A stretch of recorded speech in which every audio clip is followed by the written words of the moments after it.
Maneva na say ma PENDREAM TV. PENDREAM TV there osia dem yopo. Hello guys, you are once again welcome to PENDREAM TV, where we uncover the truth behind politics and leadership.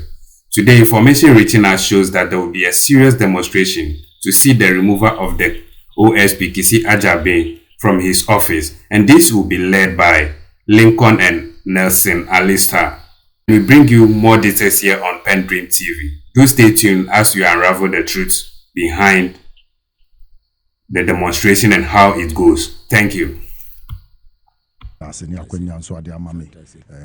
na me home fam but nyame adomenti sesi ade ye kakra apomudi aba na meti se obo obidin OSP na mo ga bi dada isi ye no na me support me nya Bishop Lincoln. Yes, me support no pa. Yes, he has to come here tomorrow. Yes, between 3 and 4 and I'll me saba me deni baba. I'll come with him because you to me nya into Lincoln kwa so.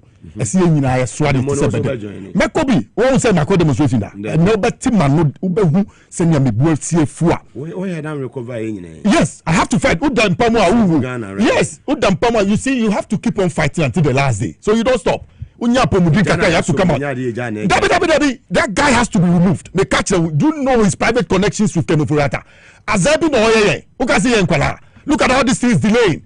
No, sorry, I know. Or yenyoma basa wechi. I said your mama abano pesu ye bibi husu. There's nothing you can do. Okay, for money appoint. Chale, only in the game. Look at how they tricked and then got Kenofurata out. And then yes, Sicily the power. Chale Mugabe. Yen in free. That's the call we are making to Ghanaians. We'll call every Ghanaian to the street. No, kasa one. Uncle Jiran Cheng. And I make check one. What I say. And to me, Ben or do all. Me in the house. When you read Article 88, the number of miles, so this is self. Mugabe. Number of cars. Send me the number catch now. Declares area holding you are security zone. No, the detail. Ankwanuma, where Ankwanuma? Moto to prove. Mugabe, Usha where Ankwanuma, Onunkwanenam. With all the on no soldier for a good feel of the friend who Ankwanuma. It's Mugabe. Lincoln will not do this alone. The whole of Ghana, I'm going round with Lincoln to call every young Ghanaian. Because to me, Ben or Mugabe, Article 88, read the Constitution. The Attorney General has power to do anything under his wings. They have to sack him. Into the aim of the demonstration is to call on the president to remove him. Yankasa back on the office. Yanko money petition with Lincoln, and I will pull the crowd to his office. I'm telling you, this is no threat. We have to remove him. Nakonya no the free fear. Akonya no the free fear no the buy. The big officer. Niakoyi. Niya bubu no ho. The catcher. I'm telling you, this is no threat. No. Yeah. Mugabe, this is no threat. No, but say, is that the work of a special prosecutor? Mugabe, is that how he was removed? Put the order when you were from. But is that how? Why he was appointed? Mugabe, is that how and why he was appointed? I'm asking you. Look at how he's roughing people around. He's protecting others and he's threatening others. Mugabe didn't do so. We see no a criminal lawyer. We saw him. Yeah, the 6 months is if he. Sure. Who disaster? O see 4 months and yet 6 months. So Dan cry who so who by building act name who papa say nipa dem. Yeah, for everybody to see. So wow sika any happen sakwa bi ni agi taxpayers money. Yakojiji won for a show. That's what I'm telling you. I'm telling you, he knows about the complicity of work and of You need to make us say you need to make us say taxpayers, but you're investigating. Okay, so open say between us and so Messiah, but I will not stop on the demonstration. I will support Lincoln. Bishop, don't stop. Tomorrow Mugabe is inviting you. Come 3 to 4, come and tell every Ghanaian why we need to step onto the streets to call on the president to remove the OSP as soon as it is practicable in order to remove him. He's obstructing justice. That is exactly what he's doing. He's obstructing investigation and obstructing justice. Yes. For report to Bra, how many days? I wish I assist for report to Bra, how many days? That's why alone calls for the sack. That one alone for report to Bra. I say a general manager over Hani for report to Bra for what you have been doing from November, January to November. Now still Mugabe. Wow, send your patch, Roy. Gidi and come for report to boy. Are you ready? So why? What is it? I win him the why you from. Uncle, Inti Mugabe, no the man Fancho Bia. He's not the first person to be there. Oh, he has to be removed. He has to be removed. On Niferie, so Ferry and Cap, JM Bay, no better nasi, no akote, because he was brought there for a certain agenda. And that is why, just to a contraption to obstruct justice, that is why Nana-Addo put in there. And look at the high profile people is living. Prosecutorial process, no. You have to be entro at the papa. You have to be in your prosecution, papa. Sir, no,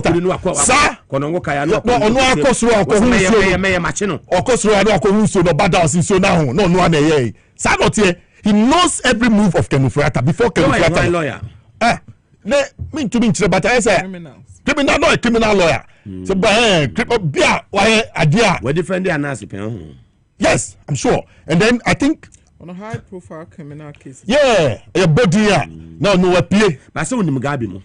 Oh, he's a friend to the family. He's a friend to Kenufrata. That's why they should deny his friendship with Kenufrata. There's proof in the public. Mugabe, there's a lot of proof in the public against him and Kenufrata. Do you know why they've been meeting? It went to me for prostate cancer. And then I see practical over the weekend. They say, even the doctors. Some of them have prostate cancer. I'm trying the year, Juma. Doctor for now. Yeah, street to America, man. Yeah, UK and the be a prostate cancer.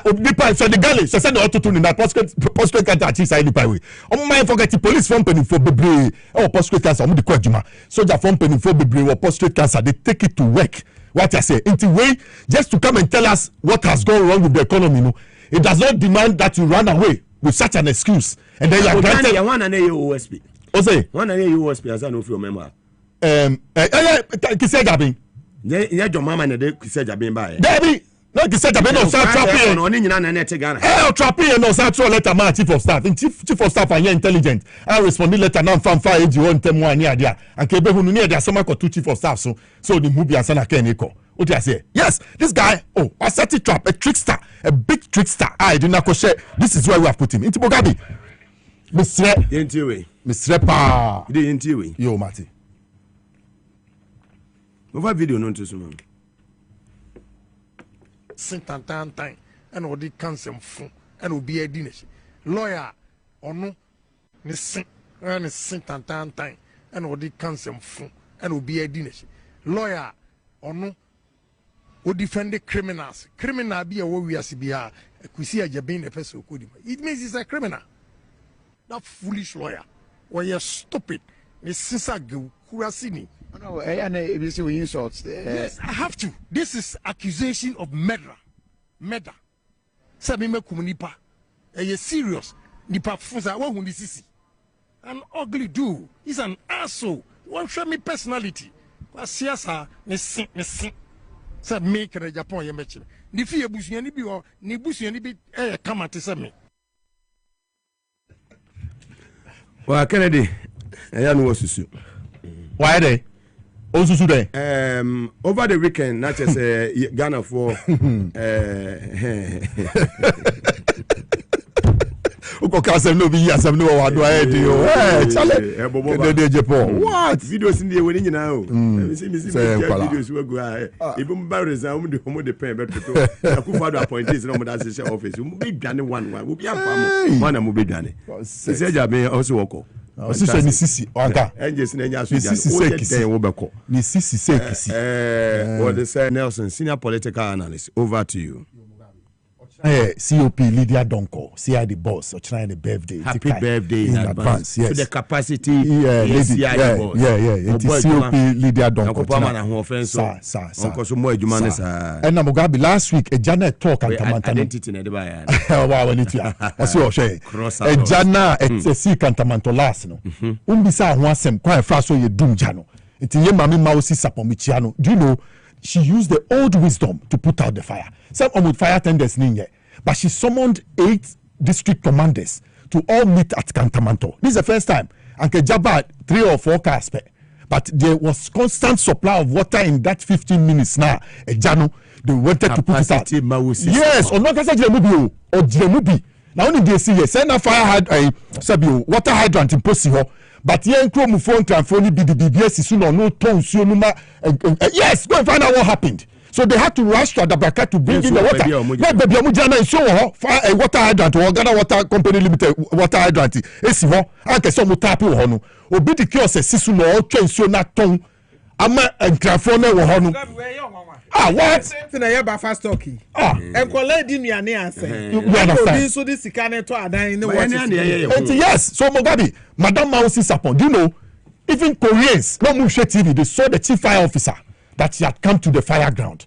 So they have invited her to Korea. I pray, say yes, the International Youth Fellowship, they have invited Madam to come to Korea. And yeah, a jabako awako hunu. Edum, all say you hunu.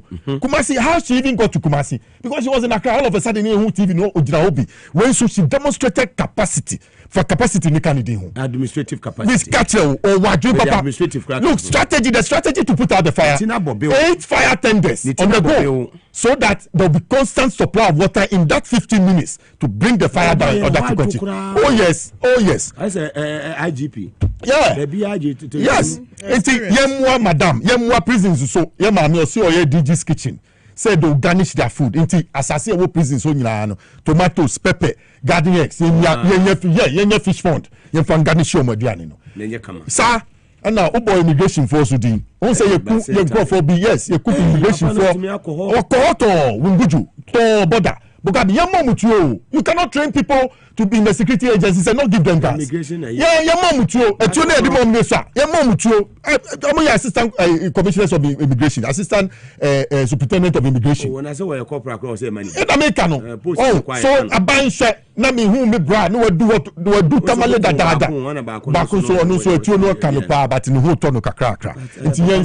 Oh yes, he left Accra. I was in constant communication. Me say who say ni bra free mu yes, and I'm saying so you God is so me mate so you see so body papa dey now dey abon you know better dey have me tia me papa so narcotics control commission Maxwell Bubamante General, baby, will be a Salutuno. General Mante. Yes, baby, will be a and I'm saying, Bogabi, where you can say, yes, Anangova, baby, will be a Bajuma, it's Bogabi. And a year colon. Sir, it's your Jumadi, no mind to honor a munyashi. O Canana could do Jumadi, but Mima Minuno, or a Massy, and Kamewari and Kamawari Baba. Mechia Santua, baby, will be a. Even the way she raised their children. Mugabe, I was in Achimota school, so I saw them in Achimota Primary. Car near Babe Form, no. Old Toyota car. Old one. To me, it's a first family. But car near CSMU is comfortable to sit inside. But it's to tell the children that they have to struggle in order to get it. How she raised their children. If you are talking about 870, yes, 870 kindergarten across the market centers. You know why? Me jump for no. To me afford do kindergarten outside the market. So to ade ojomu no man tan ko school tem. Check it. She found a solution to it. She put the cages at the market centers and she even added medical centers. So mo yarea constantly yen check you. They cannot be selling be to ade no atọ from you say akuma yare. She put medical centers there. Now kuno dodge my runnings. Nyankopon ni nim. Me anka mesu ha be catch them. I come papa me yare nyina of your firm we say hey. How can it happen? Obi Amihunu cries a king the day before, no. But God knows best. You say no, you're asthmatic. I'm sure she got an attack, and yes, into PNDC law 111. But when you're through Okao, Satan never fast for no man say. I'm not sure who are media there. Yeah, I'm not sure. I'm not coming. Yes, you know, my boy Coco, sir. Oh yes, or tough from pe. No, my pamo mo free assassin so ko jikoko na pamo mo free or this am na buy no ma for mudi. So they went into marriages happy. Now affected their camp places. Yes. So many more people now decided to marry their camps because they had land to do cocoa and get property. Oh boy, papa, Beijing Conference 1998, 1997. One Kasakwa. She liberated women. So I'm sure she's gone with a lot of ideas. But like I said, her sense of fashion, same you see dressing publicly. I wish Ghanaian women would pick it up. And the no share leggings, no jam who be daddy. Cover yourself, cover your hair. Nana could not my Rollins. I know you sail through the aeroplane, papa. Who could know a pilot and a day kwasamando. Yankupon enu nantie jojo non fan kodu. Me mintan kwa ye Mugabe mintan kwa ye Mugabe adaka no man swebi. There be will be a man swebi. Unim Ofri Asante Ilayo or singing Nananu Mienu became Ashanti kings in succession. I was listening to an interview. Yes. Recently. Yes. I listened to an interview and I'm telling you, she said. Yeah. Yes. Yes. Yes. African. Yes, the Africanness in her. And now Ube Hunu Sano, a dear Wunu, I mean, Kabakwasen Bintrao. 15th May, when the husband was arrested, you understand, for the attempted coup, it was this woman who got up and decided to go and bring Professor E.V.O. Dankwa and call Tachuchikata to go to the defense of the husband. Statement now, at the time she made the statement, you can check it. At that time, you can check that statement that the wife made at the time. Rollins Beye public tribunal when he was asked to talk, okay, statement you have to say no. Obina Kasa Majeri, and I always suspect it was the wife. Watch your book. Let us find out about this woman and learn of her. Because she came, she saw, she conquered 3 times. The book, the title of her book is "It Takes a Woman." It takes a woman. 3 times, First Lady. I salute you, Madam, wherever you are. Intibogabi. But Nebano so she has to pull up. Yes, the mother did a lot. She was the first woman, First Lady, who decided to set up an organization to support the husband. Kwame Nkrumah's Fatia didn't do it. Now Kobuza didn't do it. Auntie Fosti, she didn't do it for a champon. You understand? Then you have the Kufu's wife who didn't do it. But this woman sat back. Oh, Wanyebi, Obeda Yebi. This is all Bola number no footsteps. And I am Melodina taking it to another level. Obikra copy here, Rebecca Foundation. She tried to copy. But we shall Lodina or go round. I mean, trying to help Rebecca Foundation. I do to me, I confirm maternity. You are innovative. And also, Rebecca says, Simon, say, Mensa, and Casa, our Casa, a government project into one. No, copy went to copy. Melodina Mahama. There are so many maternity wards, even in opposition. No, yet even opposition can't hear Juma more. What I say, Oshana, Osia Bibi Kakrefi, yeah, mammy. Ajimai couldn't do rollins. Yeah, mammy, Yamin found. Yes. So, Intimogabi, may Abdul Hanan, buffer stock.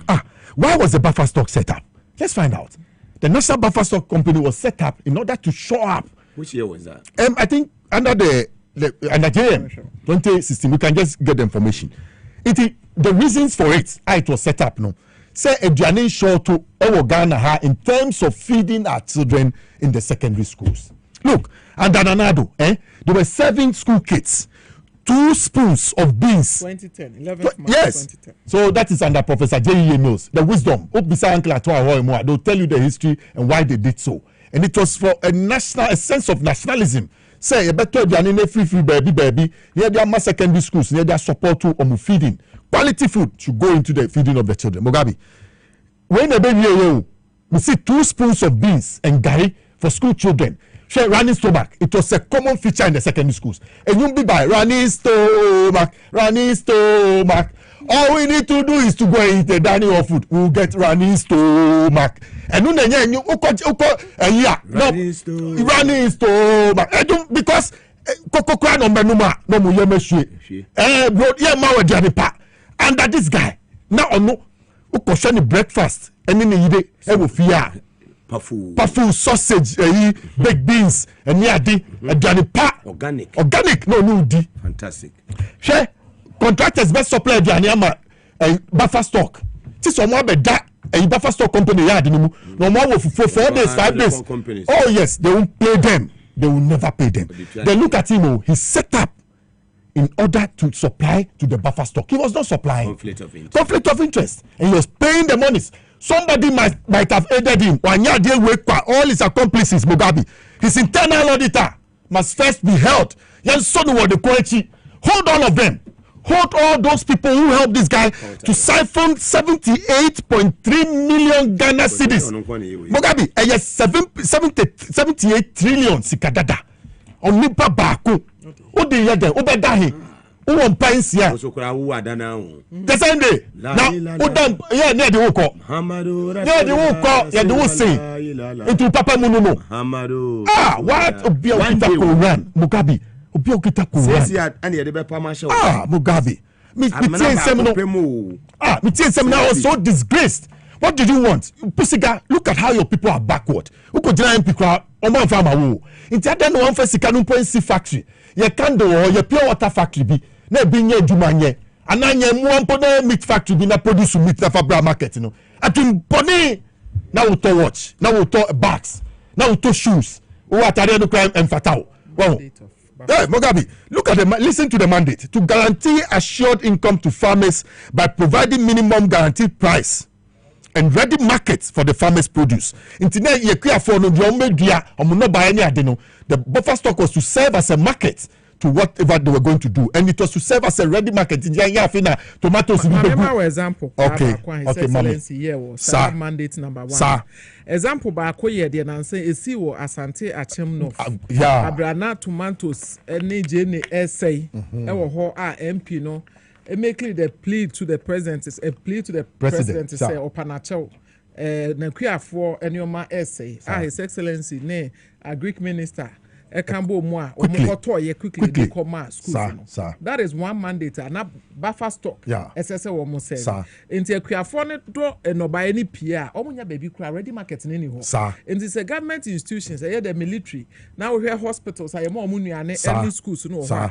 Na che say nka akuafo ne do ye na nanka schools no ne ato ne a preserve bi na che say preserve ya ye dibi ama schools no abra time omo be. It was to mop up excess produce from all farmers in order to reduce post-harvest losses, said the CEO no. Then it says to purchase, sell, preserve and distribute foodstuffs and to employ a buffer stock mechanism to ensure stability in demand and supply. Said the food inflation on the market will be controlled and managed properly. No? The buffer stock was to come in to buy at the time and not almost harvest it so that what preserve it for. And then to expand the demand for food grown in Ghana by selling to state institutions like the military. They are all it was a good intention. I didn't plan yes.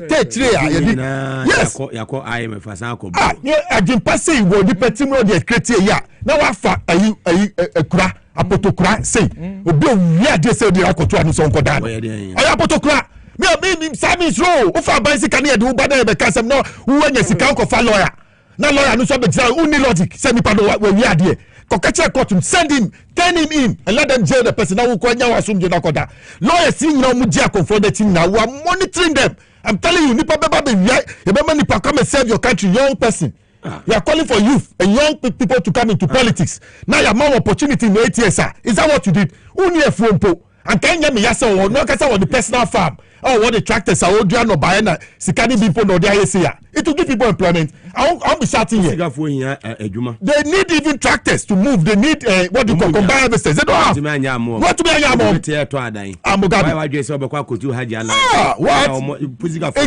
Oh yes. We say how children suffered. Macaroni stomach in Kofonya. How do we giving the exchange of Modiani and Mom and Swomo? People in conform to me say the minimum be call F9 7. O say Uncle Alista, me dey so ade. Ade come do me sa, e dey crowd dia, enye papa. Obenya running stomach hospital soon in school baby. It's Mugabe, we shot people for less. O share 1979 what we did to a champion. For less, a champion was shot for pesos. For pesos in terms of currency. She sika nipa back we wia. What to estate wo airport. Ubeda ho. What's up that cantonments? What's up that Jowulu? No, what's up that airport? Hey, how? What is it? Guman Ubeda the same night. Then how? Debbie, what do you say? What do you call Mugabe? 61 bags. Now, who call you as a bag? Who call you? Nasi Adi Ali. What bank? Yes, it's Mugabe. This one, he was being supported by a top person, somebody who was pulling the strings at the top. It's Mugabe. Yes. Minister of Finance. By good say, Attorney General smart to say. We o mama kesi ajabian fa ne ho angu. Dabi anke nyam pie akebe kaskala. Madam was say ya pass that kese ma ya na boafo menua Henry Lai o hear live I was been test road me say bibia boko Divine Hope Herbal Center mo na dey otwa herbal powder dey aba edwaso pebi na wonya otwa herbal powder ni bia fagu nsuo de mu na ajanom anopa anwumre eboyi papa waist pain will be a wosisi eye wo ya cocoa piles sexual weakness wo be so boy adwuma ye afro Henry obo adwuma yie ne de laya so obo adwuma yie ne afro Alista obo adwuma yie se capacity massage ju2 na just say man ma asamba sa ani man ti yumi wa wonim say a breast cancer awareness man be ma de also unum no for san si ntwanu for sexual weakness ne de tifri wo kura wonya otwe herbal powder ne bia be mo gina ona so se be ma na low libido bi atenka no wo fom be ma obo adwuma yie ye frɛ watenka itime kura frɛ officer na just adwuma so eni dia wodo scorpion sniper na adwuma say we champion atawaza na just adwuma no konim yie papa eni amingo when we say adwuma no obo manisi su tata eni obo no sa de eni say yonkonko a alternative to menstrual disorder for nature divine hope about center na kope eye otwa heba powder ni bi obetimi de woni a che pharmacy shops awodo ne heba shops awodo a mebobo din pk eye gumbila watermale na bo ache heba watema bo ache ansan wa Cape Coast House of Drugs wa Sharma Cap heba e wo sunwane na Gapson pharmacy so e wo koforidi afrom e wo 0550639037 0550639037 wo fra e bejo se nua ba sala be bia wo bia Jacques Sekese enkoma Stella wade beju tu ati Lift Kit capsules every ayemede Moses Clinic and Eba Center so ye wunya Lift Kit capsules be na aboba ma no memanum eboa ma digestion timi take place kama we didi aduane no tumi bibia tumi yam ma wa hu se aduane no enema ne nam na kwem kama ewo yefununum eboa ya han se metabolism ne san boa support to liver function tifo ne kire pharmacy shop be e ben wo herbal shop be e ben wo kwa so per Lift Kit capsules free omo ewo 0244 068447 0244 068447 channel so Lift Kit capsules Medimosis Clinic and Eba Center omo na de aba edwaso MPP omo be call den primaries ehun nsem ha ne mom no yanko education sema eye honorable Haruna Idusu dia tuja efa eye yankwada no ho ensem no nansa no yetie KT Hammond ba yan discuss that topic ba yetie nsema KT Hammond ediama MPP you are uma candidates now omo call for eye abatwe. The leadership in the, particularly those out there now, more as far as presidential know how to go about it. Show no kasa ye, namusha na slepo. Na ye mfenyi candidate. You cannot stay. Obi anywhere, omo kasa ade no na omo prime minister. Obi anywhere prime minister you no kasa me nyanti makwa kwatna check. Pedwuma ye bedi no Ghana ha say. Watch it. Don't yet say well Alan there or yeah, no, I won't call Alan will never come back to MPP. They won't try on the answer, or they won't try on the guys are great. They can say, we have said, yes, say party no. So almost say, no, it's not going to happen. We are obedient to Magago, obedient, but yeah, Mount Farizi, sir. Say, my baby used to MPP, my say, I say, yeah, my get a more food because my winning election. Men tro na so kwakura me fi se ma ye ade wo mo chese yem so ma ye ni ade no eno no ma to aso kwa ma to o ma to aba ma me fi aduonu nai ma to o ma kane some crap panyini say we want to well yeah me that yeah Professor Nana Jane Opokwajima she has a language policy that she's going to launch, so I don't know whether Aruna took the sail out of the wind. Yes, 2020 when she was campaigning, she says she told the international community to support her, to bring her language policy that she wishes that local languages as the first 3 years of education will be used in schools in order that the children will pick up and understand the Echiromono first in that environment before going on to study somebody's language. It is a step in the right direction. Mugabe, I come with the argument of uniformity. In terms of say by education, in order to give the child education, children have rights, but you have to take some of the rights away from them to establish what I call uniformity. Uniform. Do you understand it, Mugabe? That from their hair to their toe, that you have uniformity across the whole school. Now, obi appearance intimidate another person because they are there to seek education. Intimidate who go school now training wa. Now now do now my school ni try why am from so. I'm telling you that one because me papa no yimi santo or the blade or the betu samremu so alata samna no the timitri so yeah no I catch them say the terror so that you have you see air condition in from be found so teacher na you are able to look and absorb it rightly Uchinyi, it can contain lies. Uchinyi and Kasausha Bible no Absalom. Uchinyi no kunu, your hair, long hair.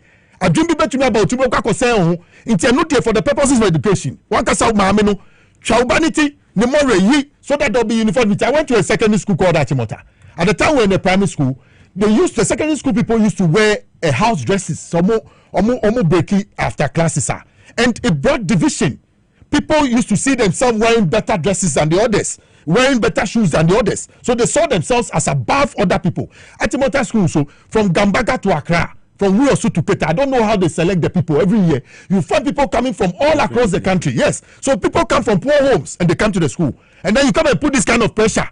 Now I saw the pressure to so that was the difficulty. It is people like RWC, the former headmaster Baby Obia. He said the principle of uniformity means that you all have to look the same. You are taking an education from the classroom. You have to submit yourself first in order to get that education. And it comes with cutting your hair.